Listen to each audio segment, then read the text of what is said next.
하나님의 말씀 보시겠습니다. 하나님의 말씀은 출애굽기 17장 1절부터 7절까지의 말씀입니다.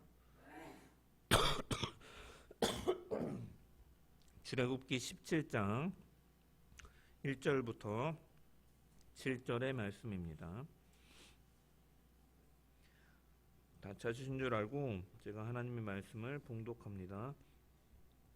이스라엘 자손의 온 회중이 여호와의 명령대로 신 광야에서 떠나 그 노정대로 행하여 르비딤에 장막을 쳤으나 백성이 마실 물이 없는지라. 백성이 모세와 다투어 이르되 우리에게 물을 주어 마시게 하라. 모세가 그들에게 이르되 너희가 어찌하여 나와 다투느냐? 너희가 어찌하여 여호와를 시험하느냐? 거기서 백성이 목이 말라 물을 찾으매 그들이 모세에게 대하여 원망하여 이르되 당신이 어찌하여 우리를 애굽에서 인도해 내어서 우리와 우리 자녀와 우리 가축이 목말라 죽게 하느냐? 모세가 여호와께 부르짖어 이르되 내가 이 백성에게 어떻게 하리이까? 그들이 조금 있으면 내게 돌을 던지겠나이다. 여호와께서 모세에게 이르시되 백성 앞을 지나서 이스라엘 장로들을 데리고 나일강을 치던 내 지팡이를 손에 잡고 가라. 내가 호렙산에 있는 그 반석 위 거기서 내 앞에 서리니 너는 그 반석을 치라. 그것에서 물이 나오리니 백성이 마시리라. 모세가 이스라엘 장로들의 목전에서 그대로 행하니라. 그가 그곳 이름을 마사 또는 무리바라 불렀으니 이는 이스라엘 자손이 다투었음이요 또는 그들이 여호와를 시험하여 이르기를 여호와께서 우리 중에 계신가 안 계신가 하였음이더라. 아멘. 말씀을 통한 주의 은혜와 평강이 모든 자들 가운데 넘치기를 축원합니다. 이스라엘 백성들은 이제 신 광야에서 이제 르비딤으로 도착하게 되었습니다. 이들이 르비딤에 도착한 것은 그들이 발길 닿는 대로 가다가 우연히 도착한 것도 아니었고 그들이 잘못된 길로 가서 이곳에 도착한 것도 아니었습니다. 이스라엘 백성들이 가나안을 향한 이 광야의 여정은 성경에서 계속해서 언급하고 있는 것처럼 하나님께서 그들의 방향을 돌이키셨다. 하나님께서 그들을 인도하셨다라고 지속적으로 증언하고 있죠.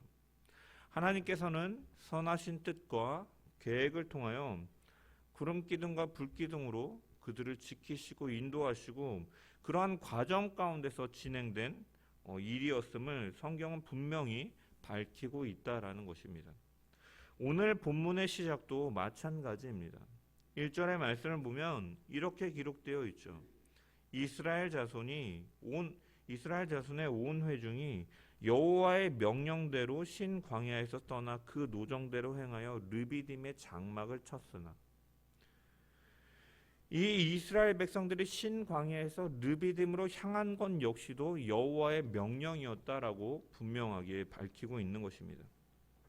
그렇다면 이스라엘 백성들이 가게 된 이 르비딤이라는 곳은 어떠한 곳인가?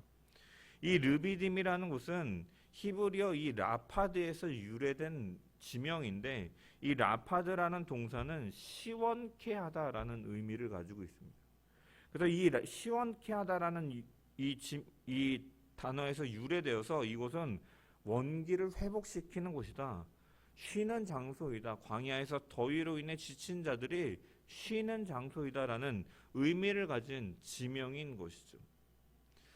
이곳의 정확한 위치에 대해서 오늘날 정확히 알기는 어렵지만 학자들은 시내산 서북 쪽에 약 한 20km 떨어진 곳에 이 와디 페이란이라는 지역이 있는데 그곳이 아닐까라고 이제 추측을 합니다.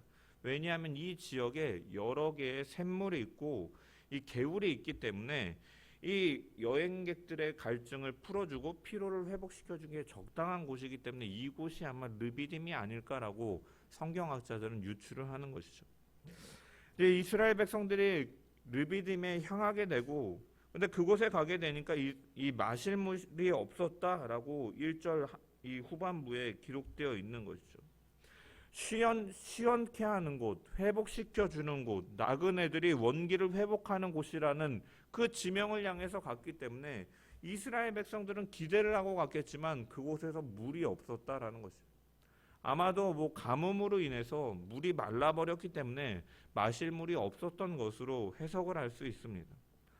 이스라엘 백성들은 기대를 하고 갔지만 그 물이 없음을 통해서 그들이 느끼는 상실감은 너무나 컸을 것입니다.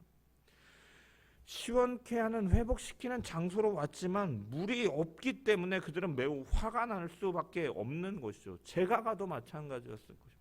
여러분들 중에 누구라도 이러한 상황에 처하면 화가 나지 않을 사람은 없었을 것입니다. 그래서 2절의 말씀을 보면 이 백성들의 반응을 보면 이렇게 기록되어 있습니다. 백성이 모세와 다투어 이르되 우리에게 물을 주어 마시게 하라. 모세가 그들에게 이르되 너희가 어찌하여 나와 다투느냐? 너희가 어찌하여 여호와를 시험하느냐? 여기 이 다투었다라는 동사는 1차적으로 이 육체적인 격렬한 싸움을 의미할 때 사용되어지는 단어이기도 하고, 그리고 2차적으로는 이 격렬한 질책, 누군가를 굉장히 비난하고 질책하는 의미로 사용되어지는 단어입니다. 따라서 2절은 어떻게 보면 이 본문 앞에서의 상황들, 사건들 속에서 이스라엘 백성들이 원망하였던 그 모습에서 한 단계 더 나아간 모습이라고 할 수가 있죠.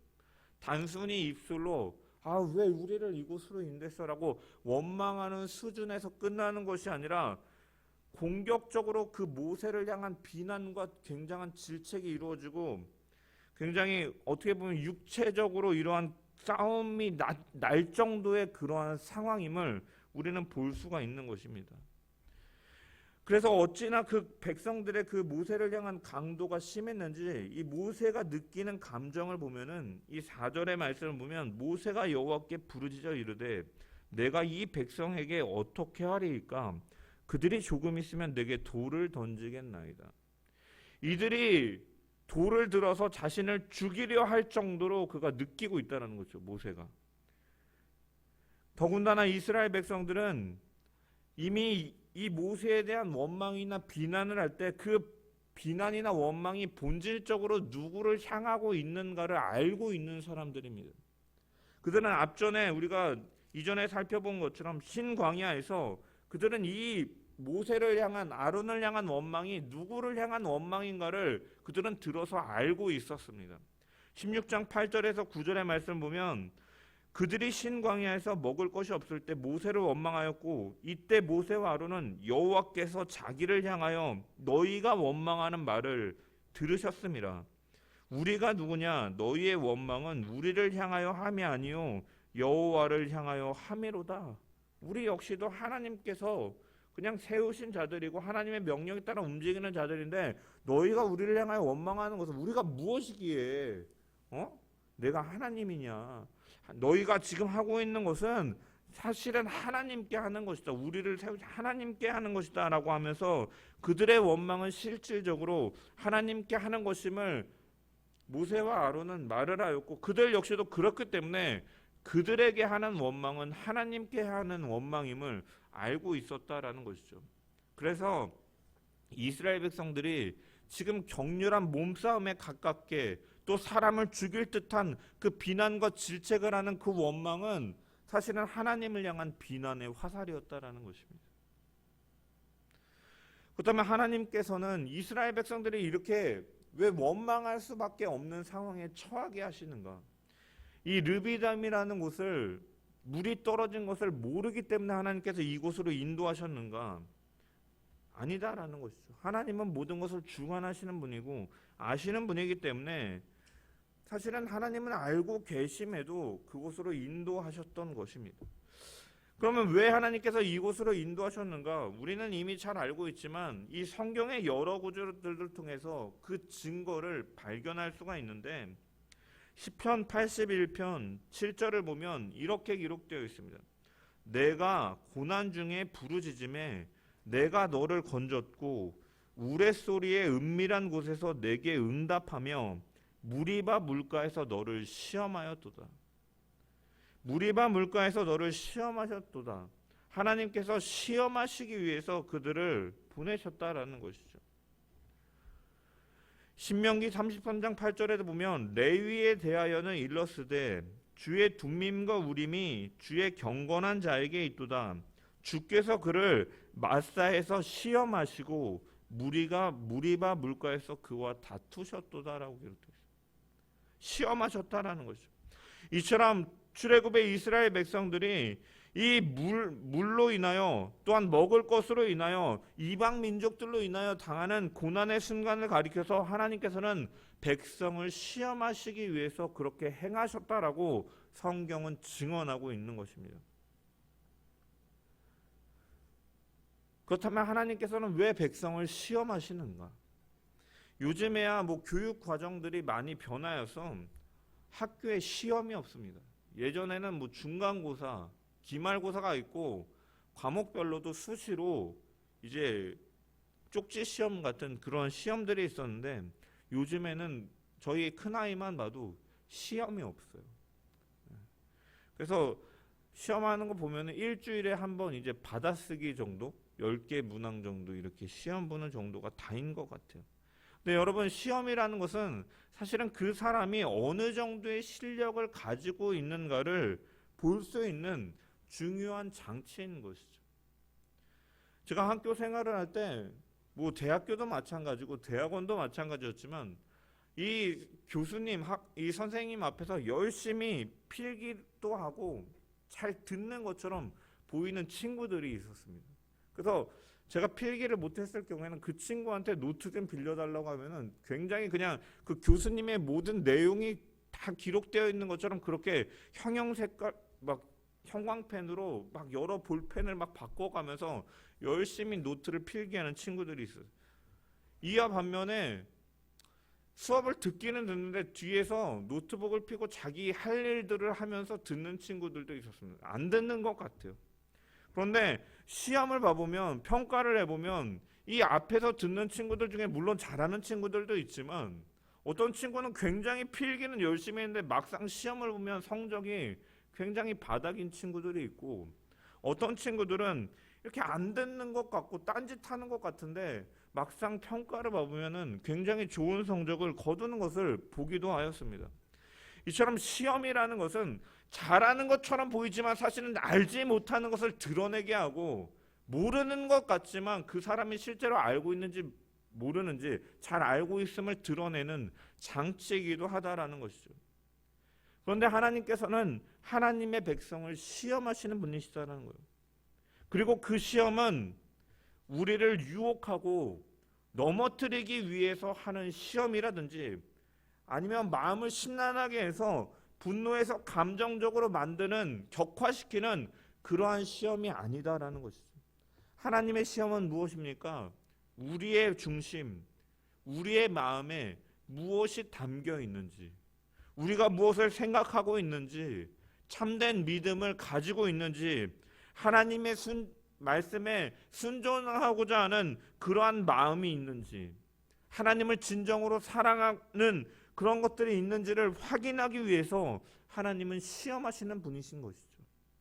그래서 신명기 8장 2절에 보면 내 하나님 여호와께서 이 40년 동안에 너로 광야의 길을 걷게 하신 것을 기억하라. 이는 너를 낮추시며 너를 시험하사 내 마음이 어떠한지 그 명령을 지키는지 아니 지키는지 알려 하심이라라고 성경은 밝히고 있는 것이죠. 그 마음에 무엇이 있는지, 하나님의 말씀에 순종하고자 하는 그 마음이 있는지, 또한 그들을 낮추시기 위해서 하나님은 시험하시는 분이시다라는 것입니다. 실제로 이스라엘 백성들은 이 오늘 본문의 이 르비딤에서의 사건, 이 시험들을 통해서 그들은 자신의 마음에 무엇이 담겨 있는지를 드러내고 있습니다. 3절의 말씀을 보면 그들이 원망하면서 뭐라고 말합니까?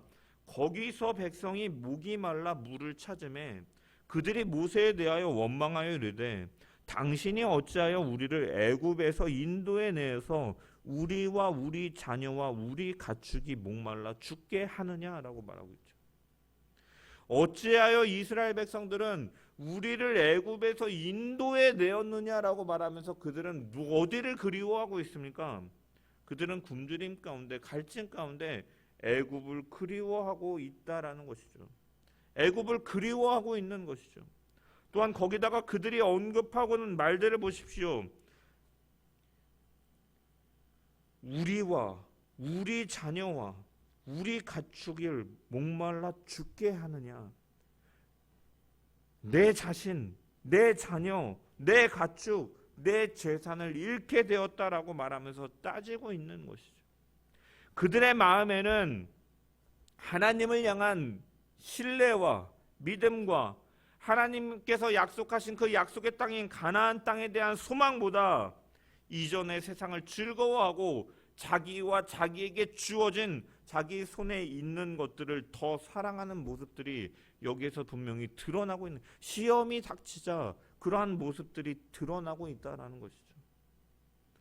하나님께서 성도에게 시험을 주시는 목적은 무엇입니까? 그런 시험들을 통해서 우리의 마음을 점검하게 하시는 것이고, 그러한 가운데서 우리를 겸손하게 하시고 낮아진 마음 가운데 하나님께로 더 나아가 그분을 의지할 수 있도록 참된 복으로 인도하여 주시기 위해서 하나님은 시험을 허락하시는 것이죠. 하나님께서는 해변가의 그 길로 이스라엘 백성들을 인도하지 않으셨습니다. 먹을 것이 없는 광야로 많은 인구들이 걸어가야 됐으며 쓴 물을 밖에 없는 마라에서 그 경험들을 하게 하시고 물이 없는 르비딤까지 이르기까지 하나님은 인도하시고 시험하셨던 것이죠. 마찬가지로 천국을 향해 가는 성도들에게도 하나님께서는 시험을 허락하시는 분이십니다. 그런데 이 시험은 능히 이길 만한 시험이고, 사실은 이 시험의 모든 해결은 우리 스스로 그것을 해결하도록 하나님은 내버려 두시는 분이 아니시라 그 마음의 중심에 무엇이 있는지를 확인하시고 하나님께서 그것을 해결해 주시고 공급하시는 시험이다라는 것입니다. 더욱 그분만을 의지하도록 하는 시험이다라는 것이죠. 그래서 어떤 사람들은 예수를 믿으면 이 땅에서의 삶이 무조건 잘 되어야 되고 어려움이 없어야 된다라고 생각을 합니다. 대부분의 간증들도 그렇죠. 내가 이렇게 어려운 시간들을 보냈는데 예수를 믿게 됐더니 내가 하는 사업이 잘 풀리고 내가 하는 일들이 복을 받아서 이렇게 잘 살게 되었습니다라고 간증하는 것들이 대부분입니다.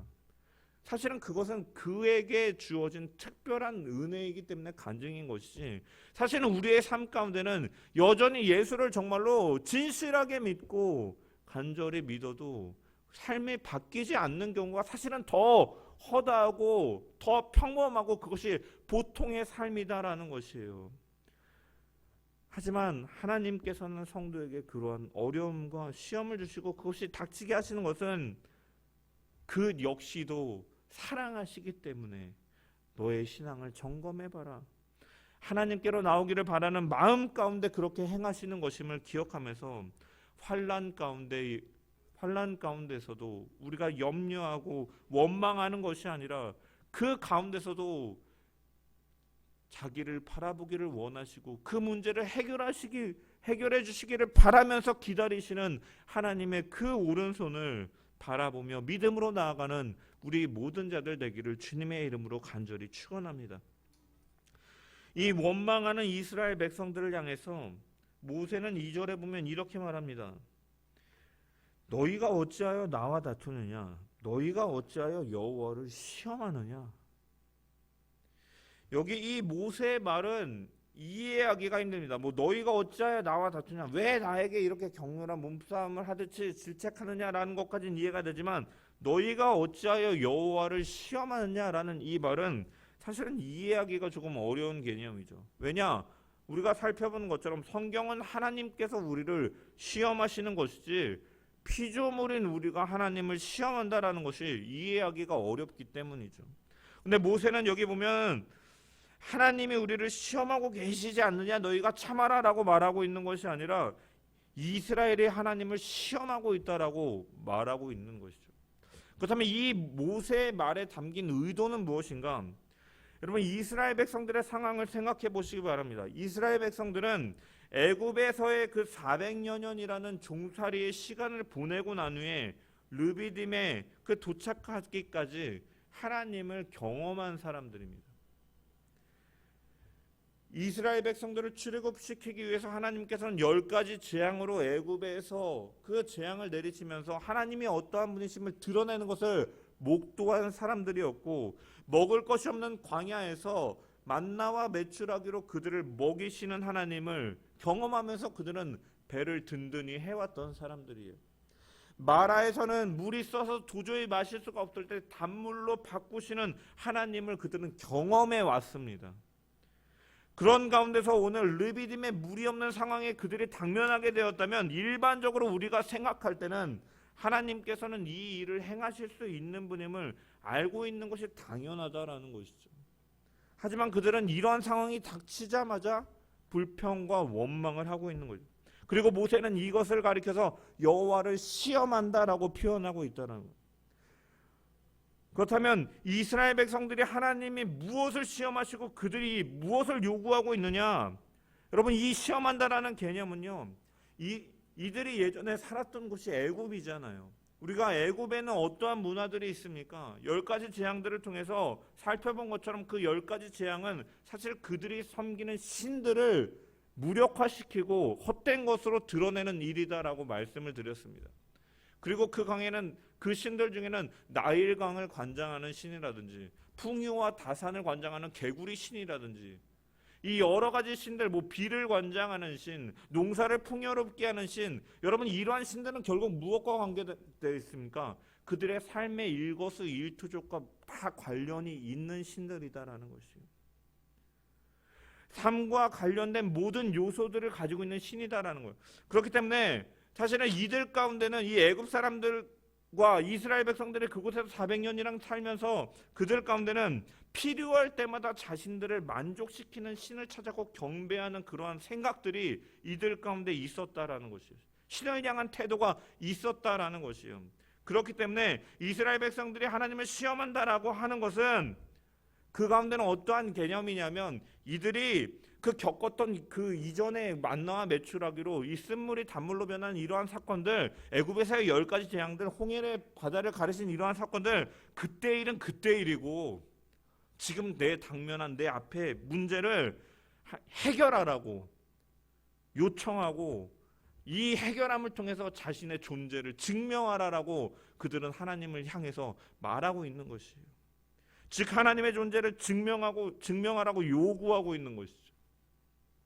그들에게 있어서, 그렇기 때문에 이들에게 사고는 무엇입니까? 이들에게 있어서 하나님은요, 홍해를 가르칠 때 그때의 하나님, 바다를 가르칠 그때 그 하나님, 애굽의 10가지 재앙을 내리 그때 그 일을 하신 하나님이지만, 지금 이 르비딤에서의 물이 없는 이 상황을 해결할 수 있는 분으로서 증명하라라고 요구하고 있는 것이죠. 결국 이러한 사고는 무엇입니까?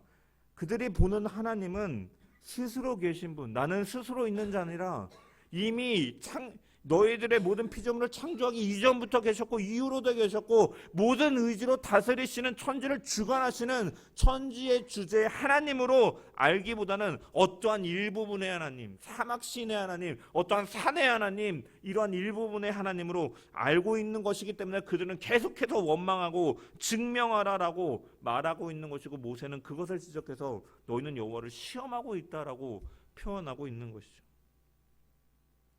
그런데 여러분, 이스라엘 백성들의 이러한 원망과 하나님을 향한 계속적인 시험과 그 존재를 증명하라는 요구는요, 사실은 우리 가운데도 종종 벌어지는 일인 것이죠. 이 옥스포드 대학의 이 교수님이자 이제 작가인 C.S. 루이스가 이런 말을 했습니다. 옛날 사람들은 오늘 현대 사람들보다는 무지하지만 그래도 그 사람들은 신을 향해서는 깊은 경외함은 있었다. 그리고 신 앞에서 언제나 죄스러운 마음으로 살았다. 왜냐하면 고대인들에게 신은 심판자였기 때문에, 그리고 인간은 언제나 그 심판대 앞에서는 피고이기 때문에 그 경외함과 두려움이 있었다라고 말을 합니다. 하지만 현대인들은 옛날 사람들에 비해서 훨씬 더 지혜로워지긴 했지만 신을 향한 원망함을 가지고 자기가 그 피고석에 쓰는 것이 아니라 왜 나에게 이렇게 해주지 않았냐고 하면서 인간이 오히려 심판자가 되고 신을 피고인의 자리에 세우는 시대이다라고 그가 말하였습니다. 이스라엘 백성들이 하나님을 시험하고 있고 오늘날에도 우리 역시도 이러한 모습들이 종종 등장한다라는 것이죠. 우리 인생에 벌어지는 수많은 문제들이나 사고는 혹은 내 인생에 부족하다고 느끼는 것이 생길 때마다 우리는 하나님 이것을 해결해 내십시오. 당신의 존재를 증명하십시오. 라고 요구하고 시험할 때가 많이 있다는. 하나님 살아계시다면 이 문제 좀 해결해 주십시오. 사업에 어려움이 닥칩니다. 이걸 해결해 주시면 내가 잘 믿겠습니다. 이러한 요구들을 하면서 사실은 하나님을 시험하는 모습으로 살아갈 때가 너무나 많이 있다라는 것이죠. 하나님은 우리의 눈으로 볼 수 있는 분이 아니죠. 하나님은 영이시기 때문에. 그렇지만 하나님께서는 보이지 않기 때문에 존재하지 않으시는 분이 아니시죠. 하나님은 살아계시다라는 사실, 우리와 함께 하시는 분이심을 드러내시기 위해서 누구를 보내셨습니까? 예수 그리스도를 이 땅 가운데 보내주셨습니다. 10가지 재앙을 경험하게 하시고 홍해를 가르시고 만나 메추라기를 주시고 물을 공급하여 주심을 통해서 하나님을 드러내신 것처럼 우리에게도 예수 그리스도를 통해서 하나님의 살아계심과 하나님이 우리 가운데 함께하고 계심을 하나님은 드러내셨다라는 것이죠. 예수를 믿는 사람은 하나님을 본 사람이다라는 것입니다. 그래서 예수님께서도 나를 본 자는 아버지를 본 자다라고 주님께서 말씀하고 계신 거예요. 그런데 이스라엘 백성들은 그 하나님의 일하심을 보고도 그가 우리 중에 계신지 안 계신지, 7절에 보면 우리 중에 계신지 안 계신지 의심하면서 원망하면서 하나님을 향해 시험하는 것처럼 우리가 예수 그리스도를 믿으면서 그러한 신앙으로 살아간다는 것은 하나님의 은혜를 무시하는 말과 같다라는 것입니다.